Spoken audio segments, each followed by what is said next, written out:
right, so in this lesson, what we're going to be doing is looking at two different chords. We're going to look at E minor, and we're going to look at D major, and we're going to talk about some different ways of approaching being able to play these chords, different styles of chords across the fretboard, and also some different things that you can do to incorporate some simple soloing around those as well. Some different things that I tend to see when I'm playing. So the first thing we're going to do is we're just going to start building this with a dry guitar tone here, just a little bit of distortion. Okay? And what I'm going to do is I'm going to take the E minor, and let's just think, how many different places on the guitar do we know how to play an E minor chord? Well, you probably know the open position. And maybe you know like the 5th string bar chord. And of course the open chord would be a 6th string bar chord up at the 12th fret, right? So that's some really great places to begin. But let's fill in the gaps here with some other ideas, some different things that I like to see when I'm playing. And this could apply to any minor chord. We're just looking at E minor in this situation. So if I was to take this E minor right here, the first thing that I do is I visualize from these two notes another chord shape for E minor where I'm going to bar over all the bottom 5 strings here. And I'm going to add on my ring finger on the 3rd string 4th fret and my pinky on the 2nd string 5th fret. Now if I was just to strum from 0 of the 6th string to the 2nd string, it's going to sound like a glorified power chord. Now, if I wasn't in E, if I was in a different key, I would leave this string off, and I could strum all of this because I'm barring it. Okay, so that's fine. It's a fine sound, but what we want to do is we want to add some color into this. So what I like to do is if I was to strum all the way through this, and I'm barring across the 1st string as well, what I wind up doing is adding in the note F sharp. Okay? So that F sharp sounds like the 9th. And what it does is it resolves quite nicely up to the 3rd right there. Okay? So if I add my middle finger on right here, I wind up getting the sound of the minor 3rd of that chord.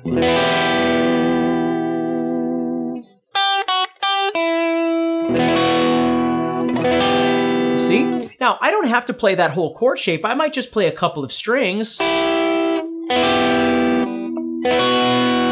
The point is that you start visualizing these things and you see them and you hear them. It's a really nice sound. But if I do this, that note right there, that F sharp, is kind of fresh to the ear. And it sounds really nice. Now, if I add a little bit of delay and reverb back into this. See how now, because of that little bed of effects that I have, it gives me space to just relax a little bit, and I don't have to worry about playing so much. I don't have to fill so much space. I can just enjoy that sound. Okay? So that's a nice place to start. And again, you could do this over any bar chord. If you were sitting on a G minor, for instance. Again, where these two fingers are, that's my cue right there. So it's sitting right there. Now, if I take that 1st finger and move up, it becomes the minor chord. But if I leave it back here, then I've got that 9th I'm adding in right there. You see? Okay? Makes it sound like a sus chord, if you're familiar with what sus chords are. So it's a really nice sound. Now let's keep going across the fretboard. So we've got E minor. And of course, there's lots of different things we can do to this E minor to make it sound a little more colorful too. There's lots of cool things. But so what we've done is we've added in this. Okay. Well, the next step for me is that I see I've got an E sitting right here. So I can start building off of that. And you might have seen this before. This is a pretty typical arpeggio that guitar players learn. Okay, so I'm playing 7, 5, 4, 5, 3, and then 7. But again, I'm thinking of it less about just being an arpeggio kind of off on an island on its own and how I can use that as a chordal structure. So I can already see if I look up to the top of this thing, I've got this 4, 5, 3. Well, that is that chord that we just talked about over here, but it's overlapping, right? So if we keep going toward the ceiling, I got this 5 and this 7 sitting right here. So I could play just this 7 and 5, or this 5 and 4, or maybe this 5, 4, and this 5. You see, any of those things are legitimate to play as a little fragment in your playing. You see?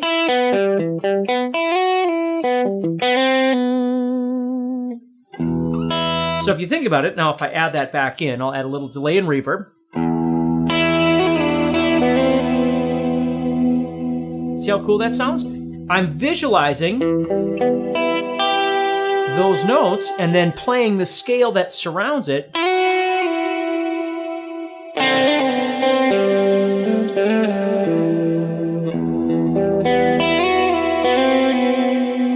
But kind of the trick to the whole thing is I need to play enough of that chordal structure within the context of my of my solo to give it a chordal sound. If I just do this, it might sound really nice, but you can't really hear the chord. But if I go, you can really hear that chord sticking out there.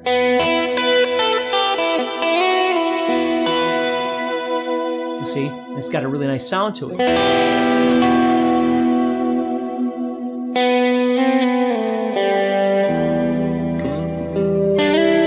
Okay, so let's keep going here. We're going to move up. Now, the next thing we're going to do here is we're going to head up to our 5th string E minor, which is sitting right here. You probably know that one. Okay, but let's make it a little more interesting. Maybe what we'll do is we'll take the pinky off. We'll make it an E minor 7 sound, right? Or maybe what we'll do is we'll take that chord and we'll think about adding in the 6th of this E minor, which sounds quite nice. So if we do the minor 6 here, which is that note right there. So again, if I add a little, see how dark that sounds?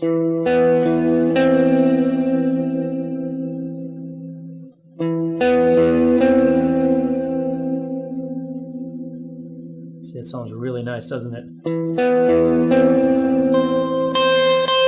So there's my C up there. So if I went here and added in up there, or maybe I skip over a string. I play the root, which is the E, and there's my C right there. Play those together, right? Or maybe I play the 5th along with that. It sounds pretty dark, right? Where if I play the 7th, it tends to sound a bit more bluesy maybe. But if I add that 6th, it's got a really nice sound to it. So I just have to think about finding the B, right? And then thinking, well, if I've got my B, so I have G, A, B, there it is right there.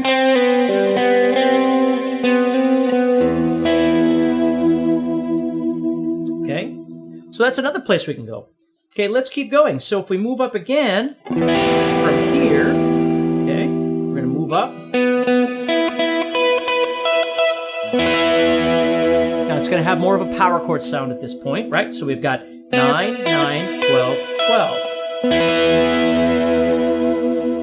But let's try and do something a little more interesting with this. So right there, what I'm doing is I'm adding in this note right here, which is the A, over the sound of that E. Okay, kind of cool. Another thing I could do would be to play 9, 9, 12, and then 10. And right there, I'm adding in the note D, which is that 7th again.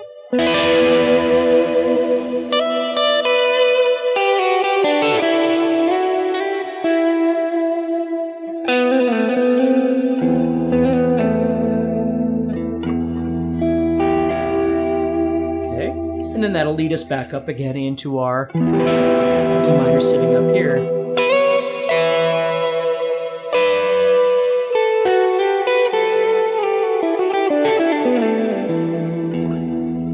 So it makes for really nice little comps that you can do with your chord. Maybe you're thinking about doing something, again, if I can visualize my chord and my scale at the same time,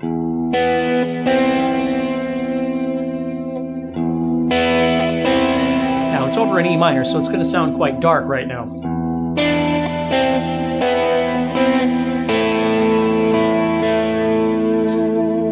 And notice how I'm putting E in the bass each time, right?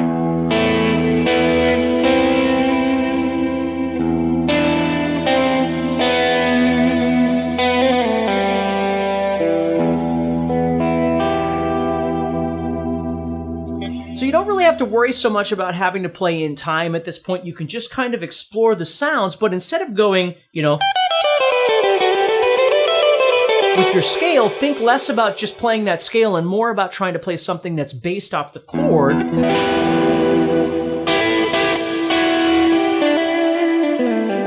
Right? So there.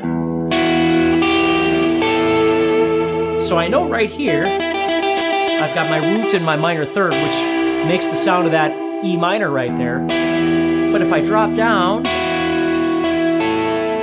or go up above that, okay, so again right there, there's my G, but I'm dropping down to my F sharp like I did down there, or moving up to my A.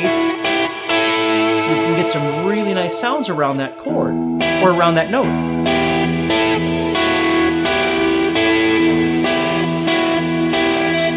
And you can still hear the tonality of that E happening. So what I did was I just kind of made something where I'm moving around.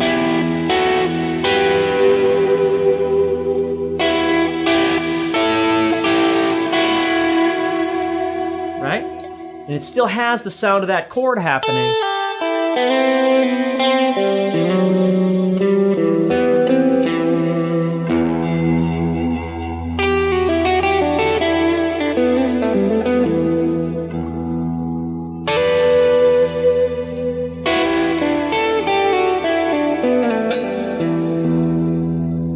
See that? So I can use the fragments of these chords Isn't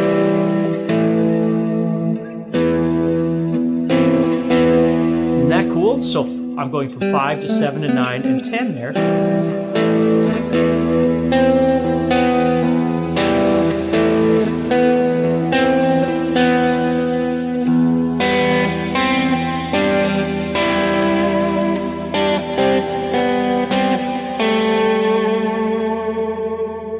See how cool that sounds right over that E.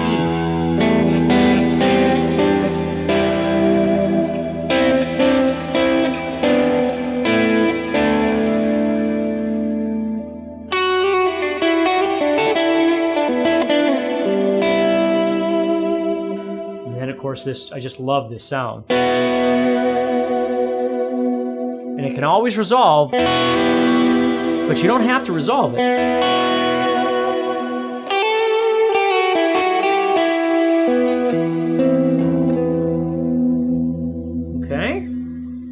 So that's some ideas that we can explore with just the E minor, just looking for some sounds, again, to break you out of always thinking about playing. Not that that doesn't sound cool in its own way, but right now what we're doing is we're really trying to focus more on making a connection to the E minor chord itself, okay? So really thinking about the sounds.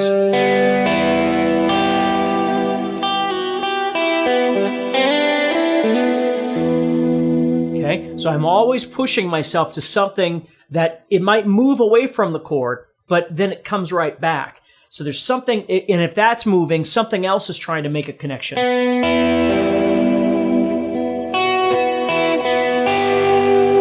You see? So as long as I've got something else there that's kind of making that connection. Otherwise, if I just start going, it might sound amazing. But what I really want to try and focus on is still kind of staying consistent with making a connection to that chord. Okay? Now when the D chord comes up, now the D is a major chord, right? So I'm seeing D major. Again, I've got a D right there, which you probably know. I've got a D 5th string bar chord, which sounds wonderful. 6th string bar chord sitting up here. So those are kind of maybe my outer points to connect to. So what I'm going to do is take this D chord, and of course I know I can make that into a sus2 by taking my middle finger off, which already is going to have a nice kind of sound to it, especially with this delay and reverb that I've got. And again, we'll talk about that in just a little bit. right? Or the sus4 right there sounds really nice too. Okay. And then we've got D sitting right here. So now what I'm doing is playing 5, 4, 2, 3, 2. Okay. But I also want to be aware of some things here, like I could make my sus chord, if I think about my D,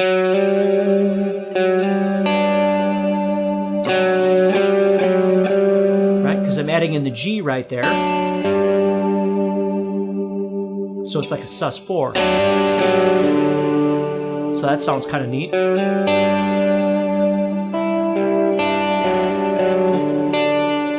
Again, I'm skipping some strings in between, but you can hear how I'm still kind of maintaining the sound of that chord.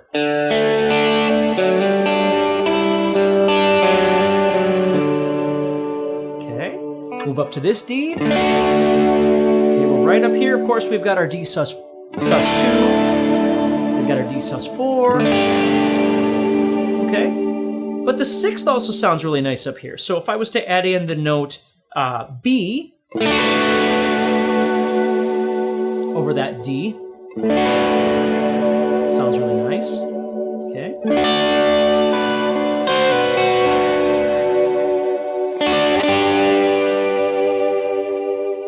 Okay, so that's a sus with that added B in there. Okay, keep going. Make my power chord right here where I'm playing.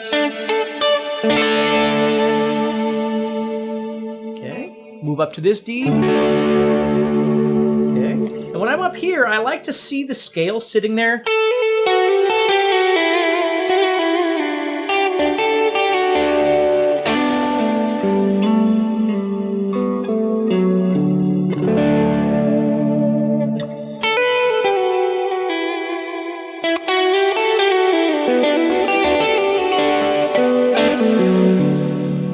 I'm making a D as well. I've got 10, 9, 7, 7, and then I could do 7 or 10 on that string.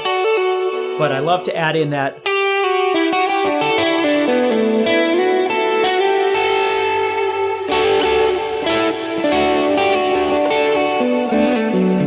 See how that works? And then I could keep going. Got my D sitting here. And then the really important one is using this D all over again, 1 octave higher.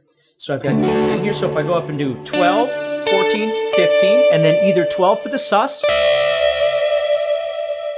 or 14 for the D, or 15 for the sus4 for that matter.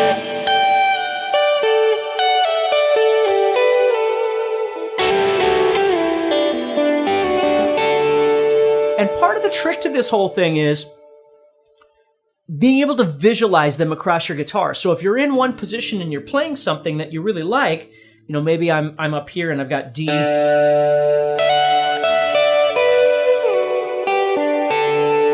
See, now I've moved down into this position and I'm seeing the D chord sitting right here. And then I'm seeing the D chord sitting right here.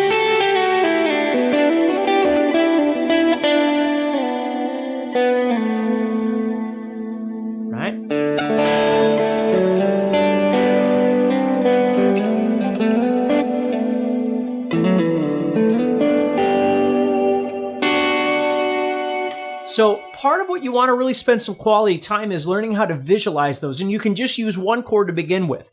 Now, as you get more comfortable with one chord, then you could try 2 chords and things like that. But don't worry about, you know, the people worry so much about like, well, I need to know all the chords and I need to know them all equally. Maybe someday that's true. But right now, just start with a couple of chords. Like just learn how to take your E minor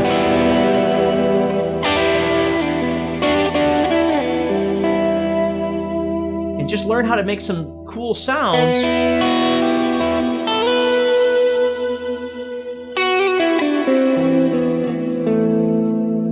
You know, it's a 4th and a 5th and a 6th right there. Sounds really nice, right? Whatever it might be. And you just kind of explore those sounds. So you think, okay, well, what do I got? Okay, well, here I've got this, right? And I can see my scale.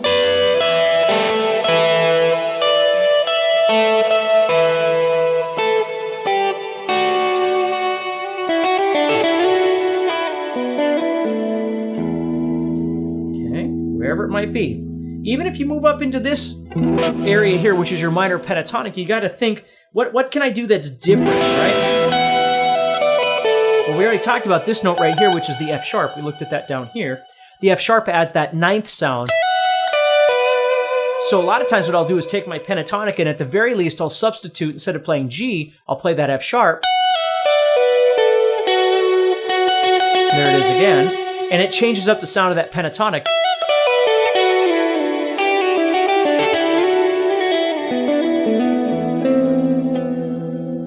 And it sounds kind of cool. And then when D comes up, well,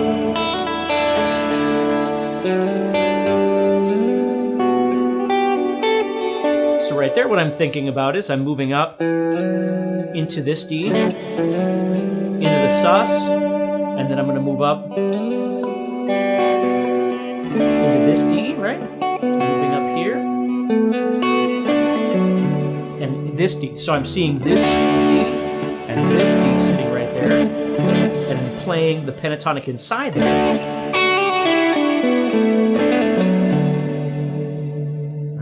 Moving up into this one.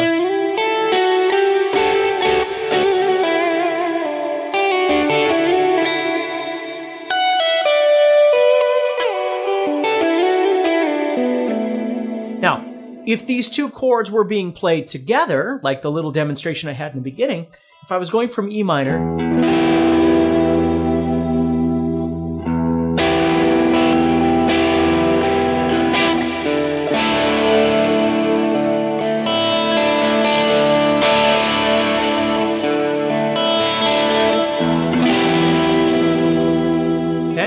then what I'm doing is I'm thinking about at some point I've got to connect these two together, right? So if I've got and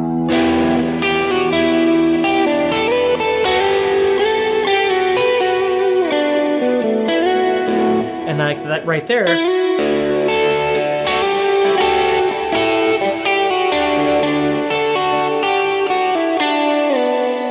that note is a nice note to try and connect to the E minor, right?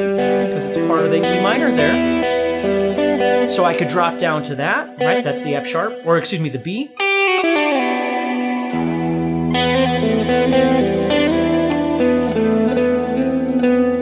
And I'm thinking, okay, here comes the D chord, so I got to think, where can I go that would connect to that D?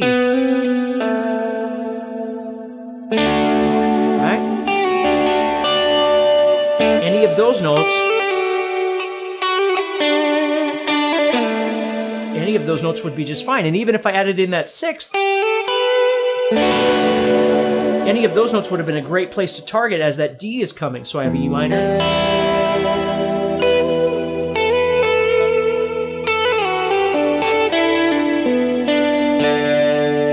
See?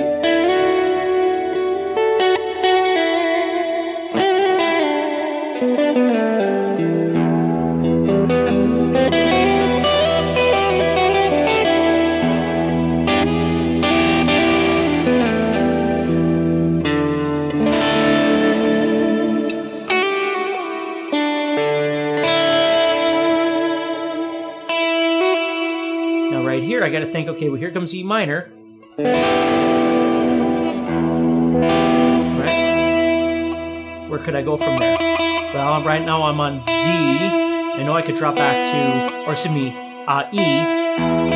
but I could drop back to B, but maybe I'll drop back to that seventh.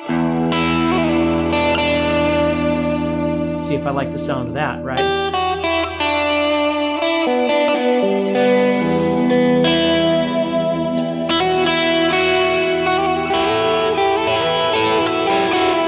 Then oftentimes I'll use little things like that too, where I'll use maybe an open E.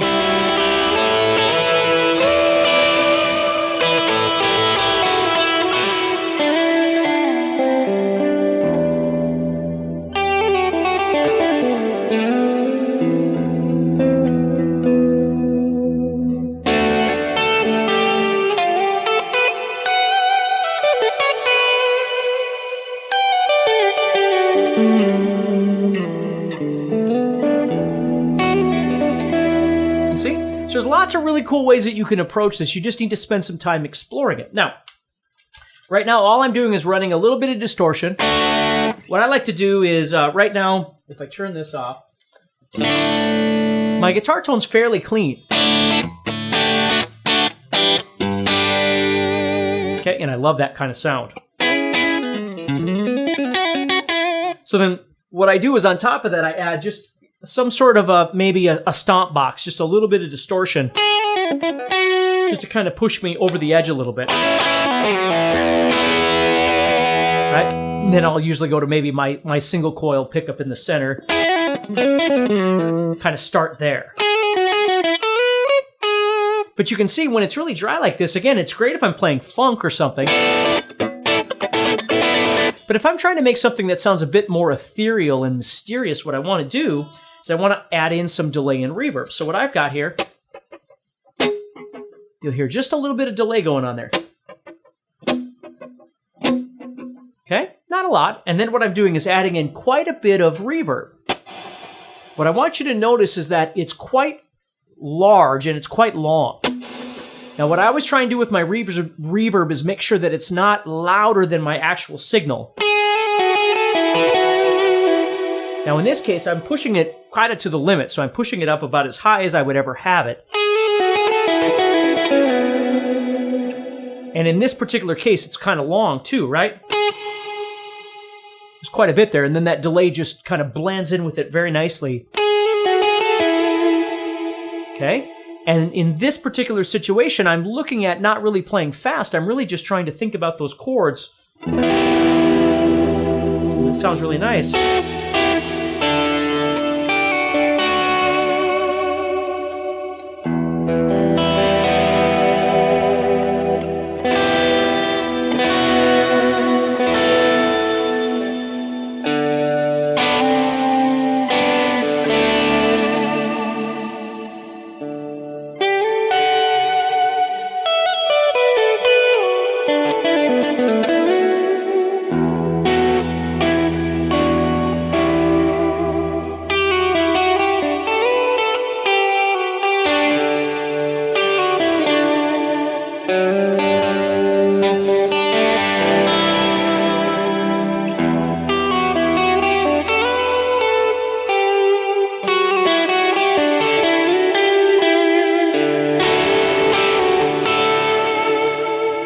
See that?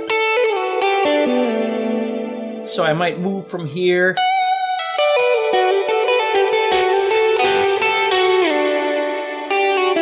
So I'm thinking about my D sitting up here, sitting right here, sitting right here. And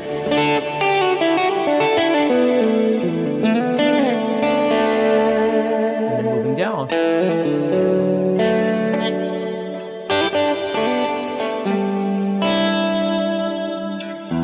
Same idea with my minor, except my minor, I'm really going to try and think about some of the darker sounds.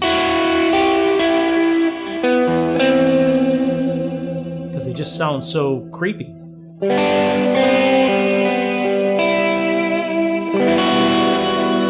just love that ninth though.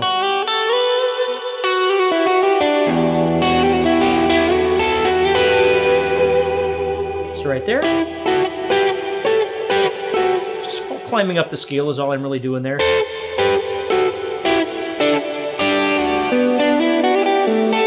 It just takes some time to get used to and explore a little bit. And again, that's why you're avoiding the parameters of setting a metronome and all that sort of thing. Just see what you can do with it. If you want to play songs across the entire fretboard, or play solos over different styles of music that people will love because they sound great and look effortless, and ultimately have more fun playing guitar and have the confidence to jam with fellow musicians, then you're going to want to pay very close attention to this message. Because you're about to discover a simple way to play songs and solos across the fretboard that sounds amazing and looks so effortless that people's jaws will drop because they can't believe how well you're playing, without spending hours of your time learning confusing music theory. My name is Steve Stine, and I'm a guitar player just like you. I've always known the fretboard was a big deal, but was kind of overwhelming. I've been teaching guitar since 1987, and I just turned 51. Maybe it's my age or something, but I never really got how some people can learn the fretboard by memorizing diagrams. And I've tried all kinds of stuff like I'm sure you have, and it sure has been frustrating. like spending hours with my nose stuck in a book packed with hundreds of fretboard diagrams, or listening to someone who's practically speaking a different language trying to explain exactly what I need to know in a way that I understand it. After spending all that time and money, it never really clicked, and it felt like one critical piece of the puzzle was missing.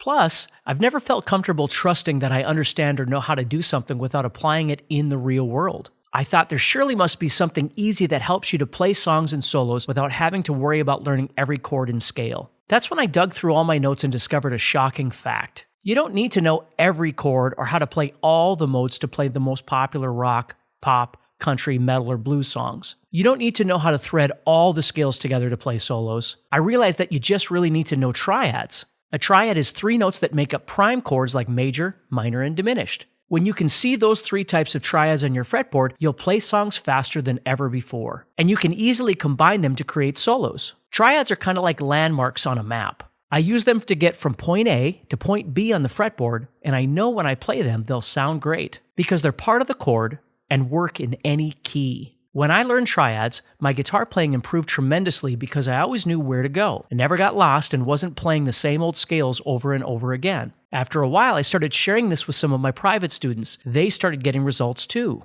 So I decided to record my exact method and show how anyone can use triads to play songs and solos across the fretboard that sound amazing and feel effortless. And that's how my new course, Fretboard Framework, was created. Here's what you're going to discover. Simple triad patterns that spread out over the entire fretboard so you'll know exactly where to put your fingers. Lots of guitar players seem like they're spending hours practicing boring drills and memorizing every single scale pattern. The good news is you don't have to do that because there are only 3 types of triads you ever have to learn to play the majority of popular songs and play awesome solos too.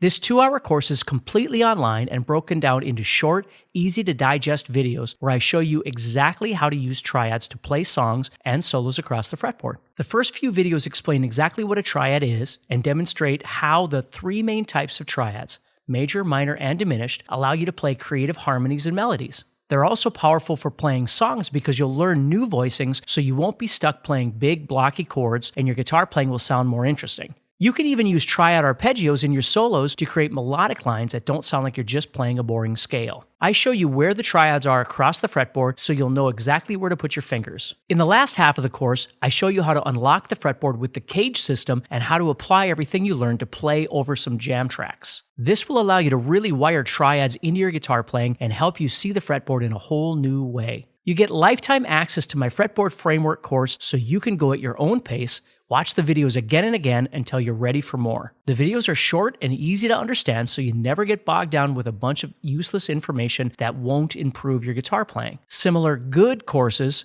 cost hundreds of dollars or even $1,000 at Berklee College of Music online. Or you can do like I did and spend thousands of dollars in college learning what I'm going to show you. With all that said, this could easily sell for $1,000. After all, similar courses sell for $14.97. Of course, it won't cost you $1,000, not even $500. Not even $100. You get the complete Fretboard Framework course for just 3 payments of $27.60. Or you can save 70% if you want to make 1 payment of $69. But it gets better because when you order today, you also get 2 exclusive live sessions where you can ask me your most burning questions about the course. And you don't have to worry about making it because they'll be recorded and uploaded so you can watch them at any time in the members area. Another one of the most important skills you can develop as a guitar player is ear training. That's why I've included my Ear Training 2.0 course as a special second bonus. You'll learn the secrets of playing songs by ear and be able to listen to songs and instantly know what notes will sound great for your solos. If you were to buy this on the website a few months back, it would have cost you $99, but you get it free when you order today. And if you order in the next 15 minutes, you'll get my 3.5-hour Essential Guitar Skills course that originally sold for $99. You'll discover all the skills you need to be a well-rounded lead guitar player. This will allow you to play freely across the entire fretboard and get really creative when it comes time to solo. With this course, you're going to overcome problems like not knowing where to start and end your solos, worrying about what scale will sound good for leads, and alternative scales you can use to improvise better solos than you ever thought possible. You won't have to worry about feeling lost or confused because your fingers will be trained to instantly find the right notes without any hesitation. So, to recap,